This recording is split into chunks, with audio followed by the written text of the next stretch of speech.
100% వాళ్ళిద్దరు అన్న ప్రకాశాలు నాటలకి ఇద్దరు ముగ్గురు ఉన్నారు.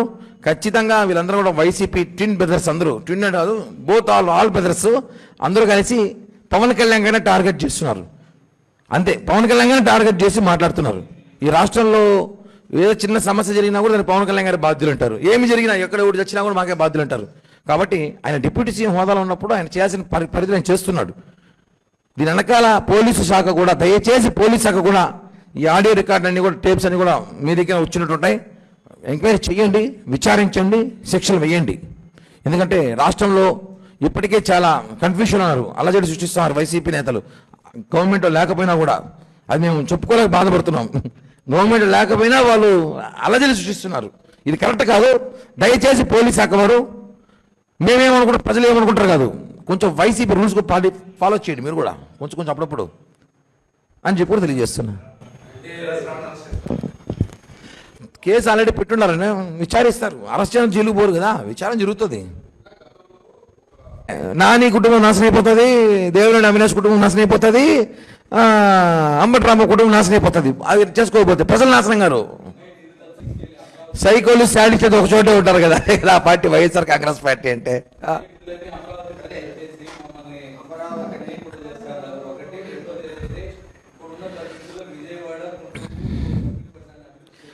అవునన్నా, ఈ మాట నువ్వు అధికారంలో ఎందుకు అనలేదు? 2018 గాజులు కాస్తున్నాడు జగను. 2016, 17, 18 గాజులు కాస్తున్నావా? లేదంటే నువ్వు వైజాగ్ ప్యాలెస్ కట్టుకొని వైజాగ్ ప్యాలెస్ లో కూర్చొని నువ్వు ఇంకేమైనా చేసుకుంటున్నావా? నీకు అధికారం ఇచ్చారు, 151 సీట్లు ఇచ్చినప్పుడు నువ్వు ఏం చేస్తావు? ఆ రోజు నువ్వు గాజులు కాస్తావు. వైఎస్ జగన్ అడుగుతున్నా నేను. ఆ రోజు నువ్వు ఎందుకు రాజధాని ప్రకటించలేదు? దమ్ముంటే నిజాల పవర్ ఉంది కదా. మోడీ కూడా చెప్తుంటున్నారు, మోడీ గారి దగ్గర పేసి దండం పెట్టి చేసుకొని వస్తాను కదా, అడుగుండొచ్చు కదా. సార్ हमको बहुत बड़ा రాజధాని है, 110 కిలోమీటర్ హే, हम बनाएंगे అంటే పర్మిషన్ తెచ్చుకోవచ్చు కదా. ఆ రోజు ఎందుకు చేయలేకపోయినావు? హీరో వచ్చి మావి గన్ను, పక్కింటోడి గన్ను, ఏం నీకు సోదంతా? చెప్తాను కదా, ఇవన్నీ కుదరదు. అమరావతి రాజధాని, ప్రజలు అమరావతి అయిపోయి ఉంటారు.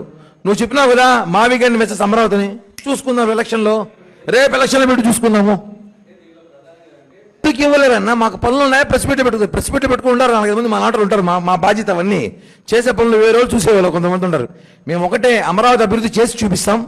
2029 ఎన్నికలు పోయే ముందు, 2024 అమరావతి బిఫోర్ మేము చూపించే ప్రజల్లోకి వెళ్తాం. ఇది మాత్రం వాస్తవం. అమరావతి 5 ఏళ్ల ముందు వినన్నా, అమరావతి అనేది 29కి ఒక స్ట్రక్చర్ మేము చూపించి ప్రజలకు నమ్మకం కలిగిస్తాం. అమరావతి డెవలప్ అవుతుంది, అమరావతి రాజధాని అని చెప్పి ప్రజలకు నమ్మకం కలిగిస్తాం. ఎందుకంటే 5 సంవత్సరాలు మ్యాజిక్ చేయడానికి ఏ అయితే ఉంది. అమరావతి కాదు, జపాన్ నుంచి తెచ్చచ్చు. అమరావతిలో 10 నిమిషాల్లో, ఏఏలో జపాన్ కాదు వేరే కంట్రీ కూడా తెచ్చచ్చు. అమరావతి నిర్మాణం జరుగుతుంది, చేస్తాం, రోడ్లు వేస్తాం, మొన్న బిల్డింగ్లు కట్టినాం, వాటర్ తీసుకొస్తున్నాం, ప్రాజెక్టులు తీసుకొచ్చాం, కంపెనీలు వస్తున్నాయన్నా. మ్యాజిక్ కాదు జగన్ లాగా చేయడానికి. జగన్ అయితే జీసస్తో మాట్లాడి మ్యాజిక్ చేస్తాడు. అందుకే అన్నా, అందుకే 15 సంవత్సరాల కూటమి ఉంటుంది.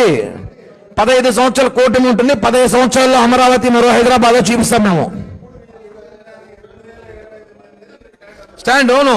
2029కి 2024 ముందు అమరావతి, ఇప్పుడు అమరావతి 5 ఏళ్ళు అభివృద్ధి చూపించి మేము వెళ్తాం ఎలక్షన్కి. థ్యాంక్ యూ అన్న, ధన్యవాదాలు, జై హింద్. నేను తిట్టి నిన్న పొగుడు తప్పుకుంటావునా?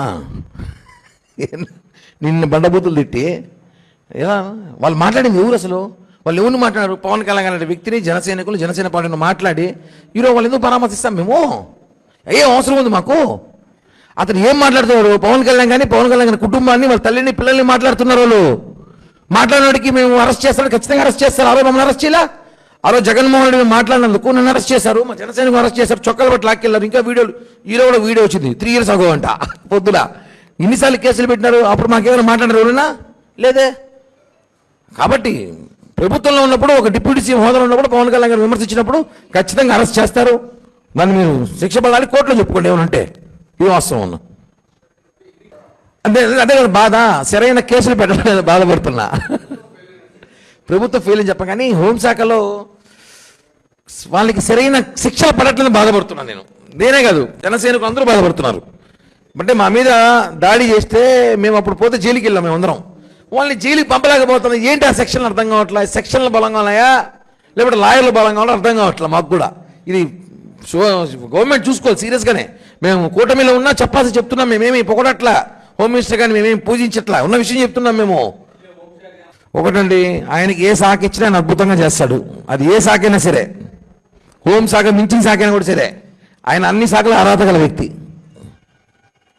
గారి గురించి మాట్లాడారు కాబట్టి ఆయన మా మీద పెట్టే కాన్సన్ట్రేషన్ ఏదో నిజంగా ఆయన వృత్తిలో పెట్టుంటే, ఆయన అడ్వకేటు, నేను ఒక కేసు ఇచ్చిన ఆయన కూడా తెలుసు, నాదో కేసు ఉంది ఆయన దగ్గర. నేను మళ్ళీ ఆ కేసు దాన్ని మార్చుకున్న సంగతి ఆయన తెలుసు తెలియదు, నేను మార్చుకునే ఆ కేసు కూడా. ఆయన సర్టిఫికేట్లు, ఆయన స్కూలు కాలేజ్ సర్టిఫికేట్ అసలు చూస్తే బాగుంటుంది నాకు, ఎందుకంటే ఆయన ఏం చదువుకున్నాడేమో. ఆయన కాన్సన్ట్రేషన్ అంతా మా మీద పెట్టేది. నిజంగా ఆయన ప్రాక్టీస్ మీద పెట్టుంటే నిజంగా ఆయన సుప్రీంకోర్టు జడ్జి చేయకూడదు, అవకాశాలు ఉన్నాయి. ఆయన గెటప్కి, ఆయన సెటప్కి, ఆయన ఉందాతనం, ఆయన ఆర్భాటం చూస్తే, ఎవరైనా చూస్తే సుప్రీంకోర్టు జడ్జి అనుకుంటాడు. కానీ ఆయన వైసీపీకి పనిచేస్తున్న అడ్వకేట్ సంగతి తెలియదు చాలా మందికి. నేను చెప్తున్నా కదా, ఆయన కూటమిలో ఆయన ఒక పార్టీ మాతో ఉన్నప్పుడు 2019లో మా పక్షాన మాట్లాడేటప్పుడు ఆయన కొన్ని సీట్లు అడిగాడు చంద్రబాబు నాయుడు గారిని. ఆ సీట్లు జనసేనగానే ఎక్కువ సీట్లు అడిగాడేమో నా కోరిక అనుకుంటా. కాబట్టి కుదరదని చెప్పేసరికి ఆయన బయటకు వచ్చి మమ్మల్ని విమర్శ స్టార్ట్ చేశాడు. ఆయన టార్గెట్ పవన్ కళ్యాణ్ గారినే మాట్లాడుతున్నాడు. రాష్ట్రం అంతా చూస్తాను. నేను చెప్తున్నాను శ్రవణ్ కుమార్ గారికి, శ్రవణ్ కుమార్ గారు the supreme of advocate, supreme of లానో మీకు చెప్తున్నా, మీరు కాన్సన్ట్రేషన్ కొంచెం ప్రాక్టీస్ మీద పెడితే కొన్ని మంచి కేసులు వస్తాయి. హైకోర్టు కాదు, సుప్రీంకోర్టుకు పోయే అవకాశాలు ఉన్నాయి. ఎంతసేపు విజయవాడ చుట్టూ తిరుక్కుంటారు మీరు కూడా. నా సలహా, నేను మీకు బాగా తెలుసు కదా, మనంతా కలిసి మా కేసు మీరే చూశారు అని చెప్పి కూడా తెలియజేస్తున్నా.